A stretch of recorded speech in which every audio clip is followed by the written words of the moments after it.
Hello, you wonderful people, and welcome to another episode of Crime Centric. This being a show where I talk about crime dramas that I watch. For today's episode, I'm going to talk about the season premiere of Good Girls. Great season premiere. A lot of really interesting things went down in this episode, so let's break it down. First and foremost, let's start off with everything with Stan and Ruby, which I thought was so interesting.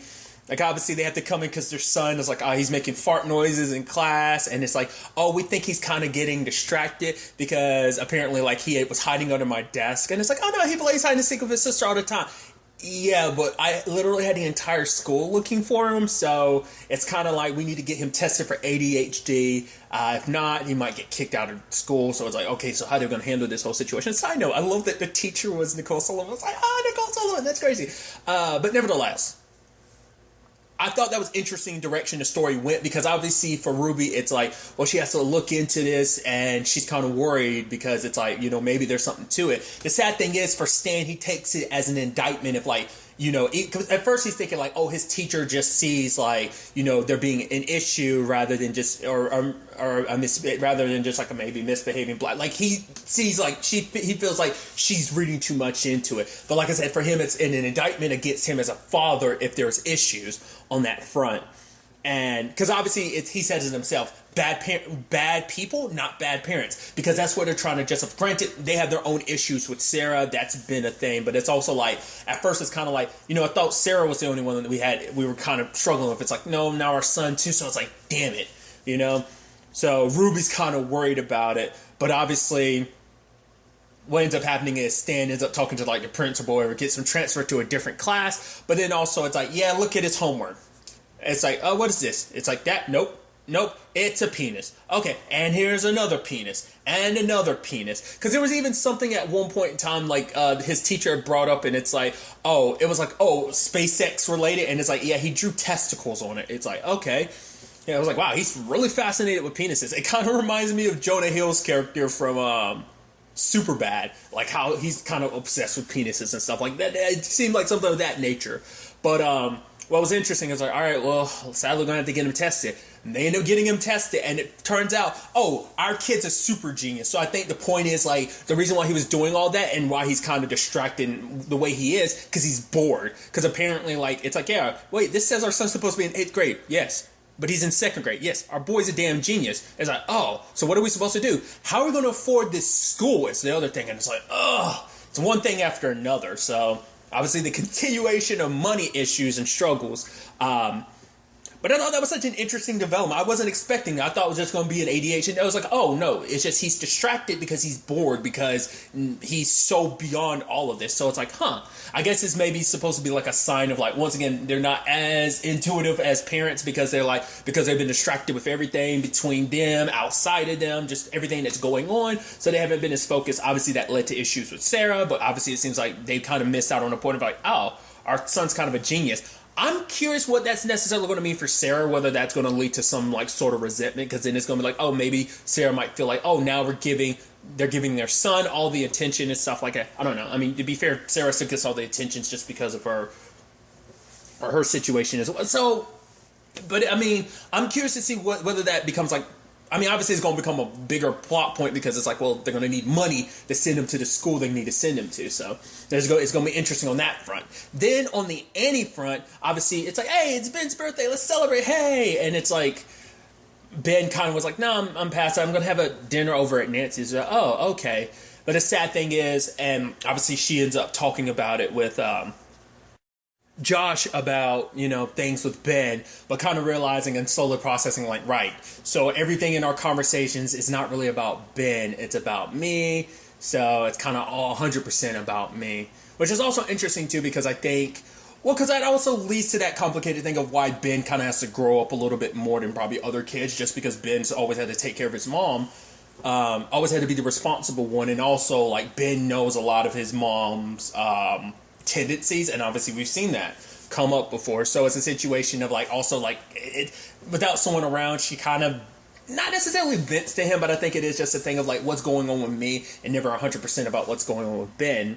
But then later on her ex stops by and it's like, yeah, oh, because at first she's like, oh, Ben has no friends, and that's what she's worried about. But it turns out, oh, he's got a lot of friends. In fact, he has a whole secret life she doesn't know about. The fact is, he was on lacrosse. Oh, he went to Nancy and them's place, not for a dinner. He threw a rager, and the cops got called and everything. And obviously it shocks Annie because it's like, I don't know what's going on in my son's life. Like, for her, she just feels bad. Like, and it, you know, it's like, oh, like, you know, her ex is trying to make her feel better about it, but obviously it doesn't matter. It's like, oh, well, there's going to be a lacrosse game, so, you know, you could show up there and get to know, you know, the usual suspects. But it's like, she knows nothing about Ben, because he's trying to be like, oh, no, you've been pretty busy. But it's like, and that's a thing for all of them. They've been so busy with, like, dealing with all this criminal stuff, they haven't really had an opportunity to focus on their lives. It makes you wonder what it was like beforehand. Like, you know, before all this criminal stuff came in their lives, like, what it was like between Annie, like, you know, like what the relationship was like. Was she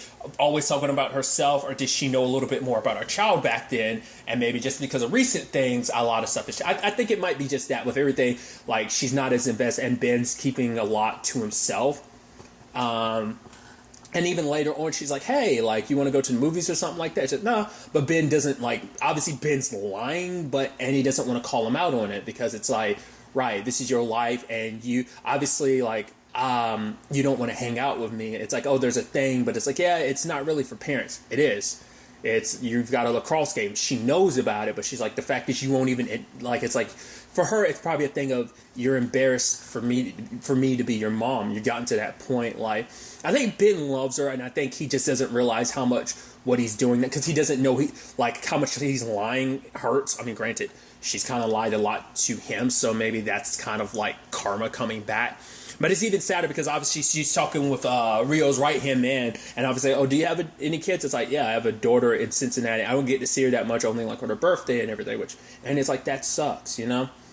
And for her, it's like, she is planning, she wants to, we'll get to Beth's sides of things, but obviously, like, because of this whole gun situation, the Lucy thing, it's been, like, being hovered above her head, so she wants to take the fall for Beth, because she says, like, Beth is a good mom, and it's not her prince that should be up there. She feels like if anyone should take the fall under the circumstances, it should be her. Because for her, it's like, I can't ask Ruby to do it, because in her mind, it's probably like, Ruby's a good mom. She's got 2 kids to take care of, especially considering Sarah's conditioning and everything. Like, she needs to be there for that. Beth is a good mom, you know, she's the one that kind of held a lot of us down too, so like, Beth needs to be okay, because she's actually a good mom. And I think that's the saddest thing. Like, I think Annie looks at herself as like, I'm a bad mom. Like, at the end of the day, you know, because even Home Dude was saying like, oh, like, he doesn't have to worry about his daughter because she has a good mother. And I think for Annie, it's like, I'm not a good mom. My ex and Nancy will take care of Ben. Ben doesn't need me, so like, if something were to happen to me, it's not that big of a loss, like, you know. And I think it's kind of sad that Annie, because Annie was just kind of at a low point. So it's like, I'm not kind of a use to anyone, so why don't I just be useful to my sister and make sure that she's taken care of? And it's so sad that, like, she feels that way. You know, that's actually, like, at least that's how I interpreted that scene. It's just like, especially her saying, like, Beth, she's a good mom and doesn't need her prince to be up there. So I think that's, like, the very, like, heartbreaking circumstances of it. So she's willing to make that sacrifice. Not telling Ruby or Beth, which this is going to be an issue later on, especially because she didn't tell them, because obviously Beth found her way around that, but we'll get to that when we get to Beth's side of things. So obviously Beth is stressing out, because obviously it's like they got to get the bowling business like rolling, which is interesting because I said Boland, but it sounds like the same bowling. But regardless, they got to get the hot tub business running, obviously, because Rio's up her back about like, oh yeah, like, getting the business started so we can start laundering this money. And on top of that, Lucy's body gets discovered. Also, she's like falling a little behind on like, oh yeah, there's this stuff happening at the school. Like, oh, can you cook this? Can you cook that? Like, obviously she's a go-to mom about it, all that stuff. So it's just a lot of stuff is happening. Plus finding out Lucy's body was found. Because we saw that in the opening, like, her foot was found. And like, it's like for a moment, like, Beth is like, I can't see anything. So much stress kind of has her going blind. So it's like, okay, like, cut back on the booze and stuff like that. Which Beth later on, it's like, all right, I'm gonna go to that mom workout thing that the secret, agent, or I looked it up, her name's Phoebe. I don't know if they've actually said her name in the show. I don't think they've actually said her name. I just happened to look it up on IMDb because I was curious because I don't like. She might have used a pseudo name before name, but even then, I feel like I don't remember her name ever coming up in the show so far. But looking it up, her character's name is Phoebe. But it's like, oh yeah, that class and everything. It's like, oh yeah, that weirdo in the park, and I love that. That's what because she is kind of a weirdo. It's like she acts like she doesn't know how to be a normal human being. I get you're trying to implant yourself in their lives. You could have been a little more subtle with it, but she's like, yeah, I'll do that, mommy. Class thing or whatever, but I'm not cut back on the booze. I need the booze to help me de-stress with all this. So it's also like, yeah, I have to give Rio what he wants. And I love that Ruby's like, "You gonna hit that baloney again?" And Annie be like, "Well, you're kind of like, oh, look at you taking a hit first." It's like, no, not that. And it's like getting the business started. So she goes to Dean, and it's like, hey, if we don't get the business started, we're running out of money, and if we don't, I'm gonna have to go to him. Which is, you see that look on her face, which is actually kind of sad that she's kind of manipulating, pushing him. But I love that you see like Dean and Eric kind of cleaning the place up. It's like, the little montage and everything. They get the place up and running. Oh, it looks nice. They painted everything. It's all good. Then like, I thought Terry was being weird the moment she like ducked behind part of like one of the hot tubs. I'm like, what's up with that? She comes out the back. I was like, because I was almost thinking like, oh, you're going to be somebody. I just wasn't expecting her to be like, oh, the inspector. And it's like, yeah, there's a lot of stuff wrong. I'm going to have to dock you. You know what this means, Dean? You're going to have to dock me. Mm-hmm. And so kind of to get shut down. And it's like, well, damn it. What do we do around that? I mean, well, at the same time, there's a whole situation where,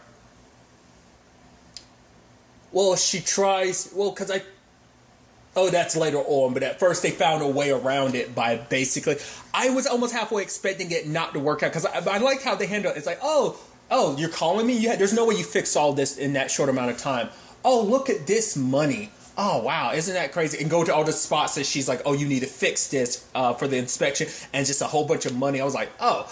And the way she was looking, I was like, oh, she's not going to take it, is he? She's not going to take it. Oh, luckily she takes it. So that works out for them on that front. And she's so excited. She goes to visit Rio, but Rio's got other issues because it's like, yeah, they're bringing me in about the whole Lucy thing. So, yeah. And the moment she was like, you don't need to hold that gun above me the entire time. And he was like, you're right, I don't. And she's like, I am? At first I was like, Rio's a bastard. He's going to drop the hammer at something. Like, what is it going to be? And then he was like, yeah.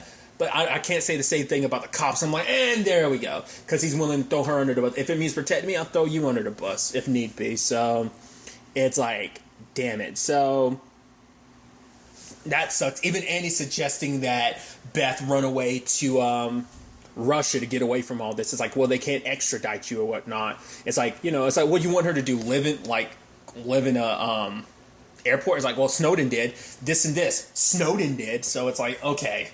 But obviously she was finding a picture of her kids. I was like, oh, like her entire family. I was like, oh, is that going to be like where are you getting that for? Because she needed it to be a place to stash like her note, explaining to Dean how everything works. And it's like, oh, this, and this. Like, you'll be able to handle it. I know it. With your business savviness, like, spread the money around, how to cook the books, explaining everything. And she was like, when it was all said and done, she was going to tell Dean, I guess, like, yeah, the police are probably going to come for me. I'm going to get arrested for everything. So...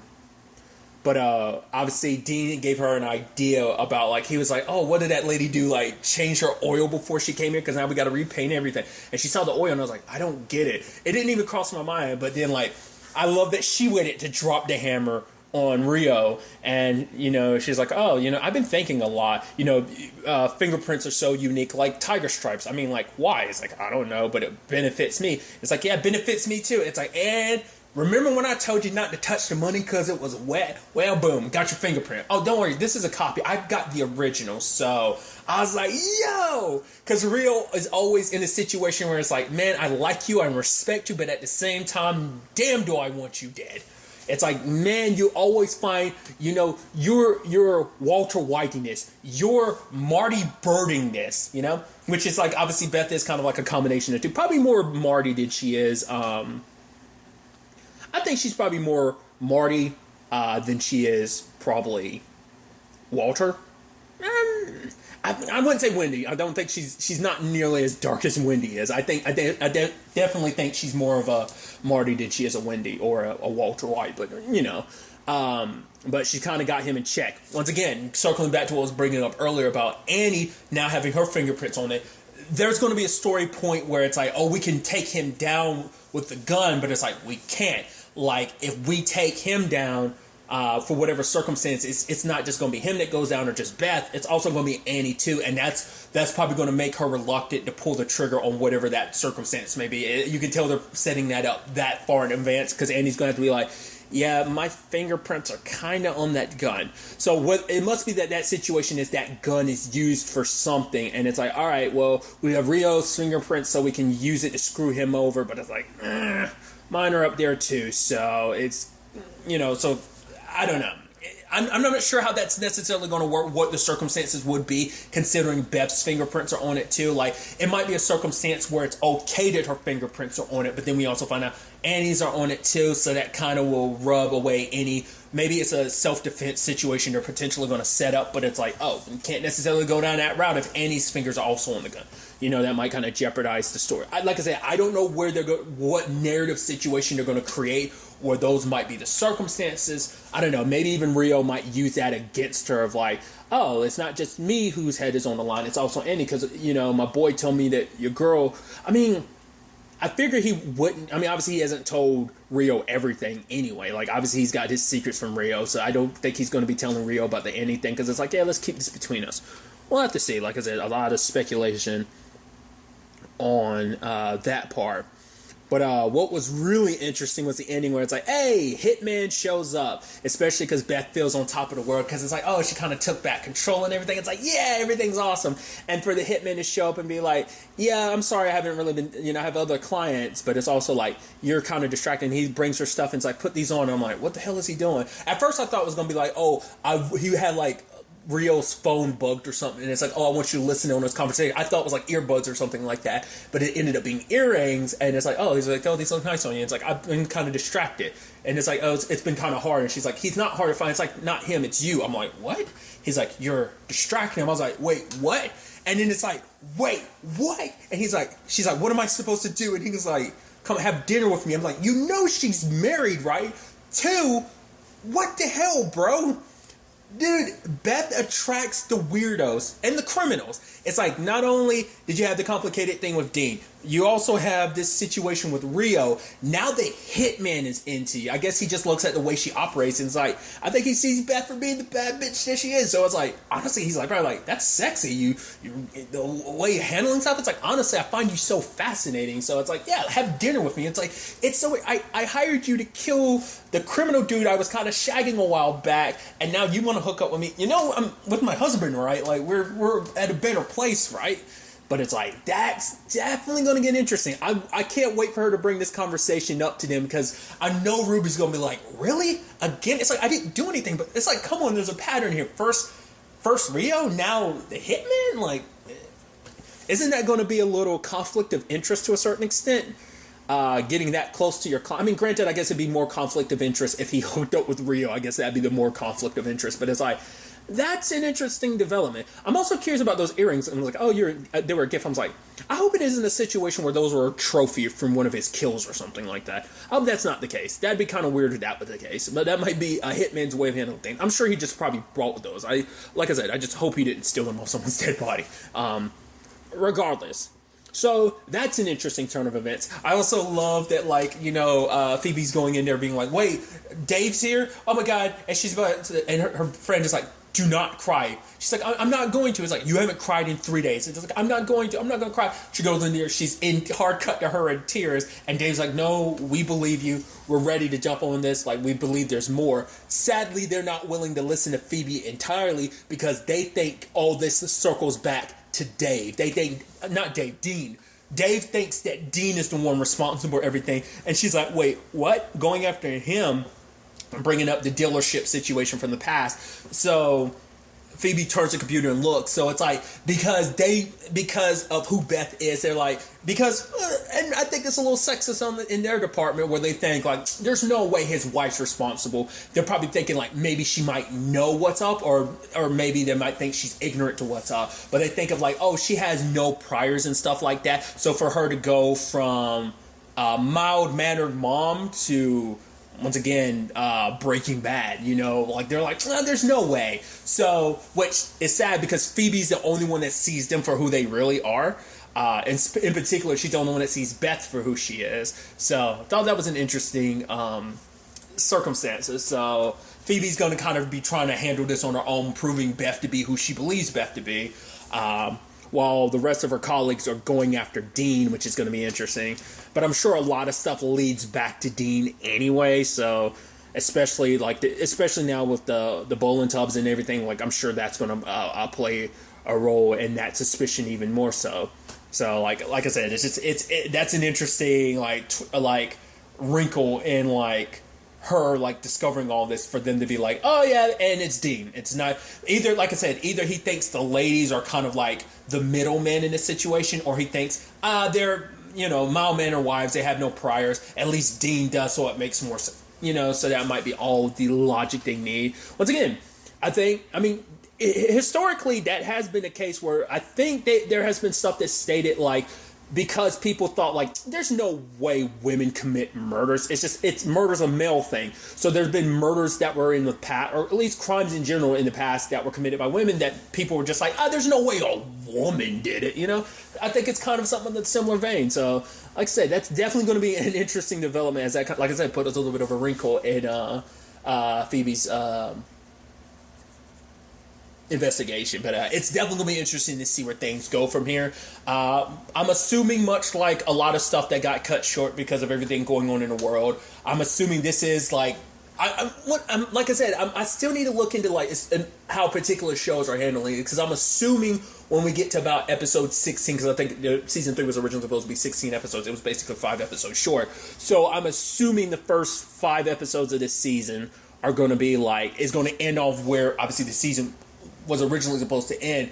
I wondered like how much restructuring they did. Are they just going like, no, this is exactly what we had planned, so would this have actually been like episode 12, or was this, or did they restructure it to kind of, once again, it's like, I'm curious like how a lot of shows are handling this, like the flow of what was originally supposed to be a season finale flowing into what was originally supposed to be the start of season 4. So I feel like this is just kind of a continuation. Interestingly enough, even though it wasn't the planned season finale, it still was kind of an interesting spot to leave off season 3 anyway. So, like I said, I've seen some ways of like how that flow. You can definitely be like, oh, this is definitely the episode that was supposed to be the original season finale for the previous season. I've seen that so far in a handful of shows, but I'm still interested in like I said, the production and like the flowing of going from continuing the story, not in like a new season sense, but also like continuing, and as like, oh, this was originally supposed to be part of the previous season, and how that kind of flows into the flow of the entire season regardless. Like some of that stuff is kind of seamless from season to season anyway, especially if you watch them back to back. It's just kind of like a